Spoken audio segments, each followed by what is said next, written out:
নমস্কার বন্ধুরা, চন্দনা কুকিং স্টাইলে সবাইকে স্বাগত। আজ চলে এসেছি ফুলকপির পাতা রেসিপি নিয়ে। ফুলকপির পাতাগুলো আমরা ফেলে না দিয়ে এইভাবে বাটা করে খেলে কিন্তু গরম গরম ভাতের সঙ্গে দারুণ লাগবে। তো চলো ভিডিওটি শুরু করা যাক।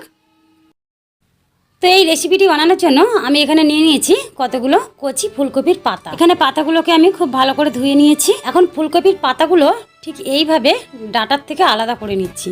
যে শক্ত ডাঁটাগুলো সহ যদি বাটা করি তাহলে বাটাটা অতটা স্মুথ হবে না, তাই ডাঁটার থেকে পাতাগুলো এইভাবে আলাদা করে নিচ্ছি। আর এই ডাঁটাগুলো ফেলে দেবো না, এই ডাঁটাগুলো চচ্চড়ি করে খেতে কিন্তু খুব ভালো লাগে।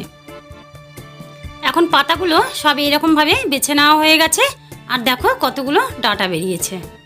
কিছুদিন আগে এই ডাঁটা চচ্চড়ির ভিডিও আমি আমার চ্যানেলে শেয়ার করেছি। এখন এই পাতাগুলোকে একটু ছোট ছোট করে কেটে নেব।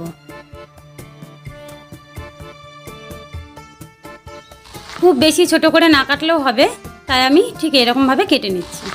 বন্ধুরা, ভিডিওটি ভালো লাগলে প্লিজ একটি লাইক করবে আর চ্যানেলটি সাবস্ক্রাইব করে পাশে থাকার জন্য অনুরোধ করছি। এখন পাতাটা কেটে নেওয়া হয়ে গেছে, এবার অন্য একটা পাত্রের মধ্যে তুলে নিচ্ছি। এবার এখানে কড়াইয়ের মধ্যে দিয়ে দিচ্ছি 2 টেবিল চামচ সরষের তেল। এখন তেলটা একটু গরম হলে এর মধ্যে দিয়ে দিচ্ছি 4টে শুকনো লঙ্কা। এখন লঙ্কাটা একটু ভেজে নিয়ে তার মধ্যে দিয়ে দিচ্ছি কুচি করে রাখা পেঁয়াজ। আমি এখানে একটা বড় সাইজের পেঁয়াজকে কুচি করে নিয়েছি। আর দিয়ে দিচ্ছি কয়েক কোয়া রসুন।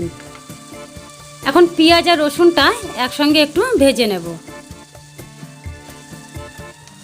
ঠিক এরকমভাবে একটু ভাজা হয়ে গেলে এখন এর মধ্যে দিয়ে দিচ্ছি 1/2 চামচ মতো কালো জিরে। এখানে কালো জিরেটা পরে দিলাম, আগে দিলে কালো জিরেটা বেশি ভাজা হয়ে যেত আর কালো জিরের যে একটা সুন্দর ফ্লেভার সেটা নষ্ট হয়ে যেত। এখন এর মধ্যে দিয়ে দিচ্ছি কেটে রাখা ফুলকপি পাতাগুলো। এখন পাতাগুলোকে সব কিছুর সঙ্গে একটু মিশিয়ে নিচ্ছি।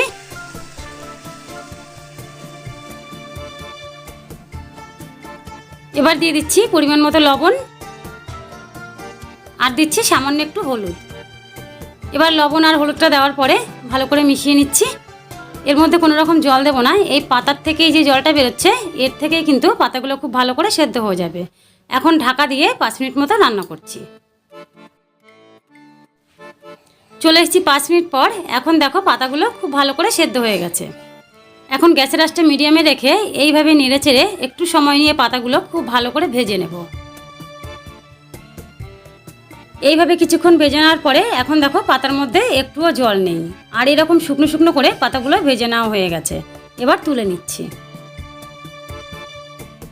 এখন শিলের মধ্যে বেটে নিচ্ছি। এটা মিক্সির মধ্যেও বেটে নেওয়া যেত, কিন্তু শিলের মধ্যে বেটে নিলে খেতে বেশি ভালো লাগে। এটা বাটার সময় কোনো রকম জল দেবো না, জল ছাড়াই বেটে নেব।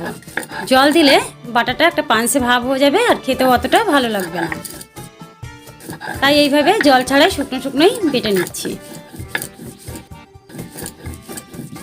একবার বাটা হয়ে গেলে আরও একবার ভালো করে বেটে নিচ্ছি।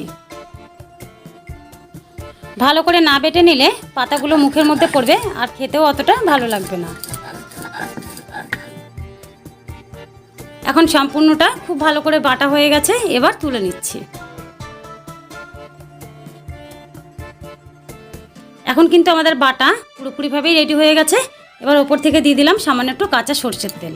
কাঁচা সরষের তেল দিলে কিন্তু বাটাটা খেতে আরও বেশি ভালো লাগে, তবে তোমরা চাইলে এটা নাও দিতে পারো।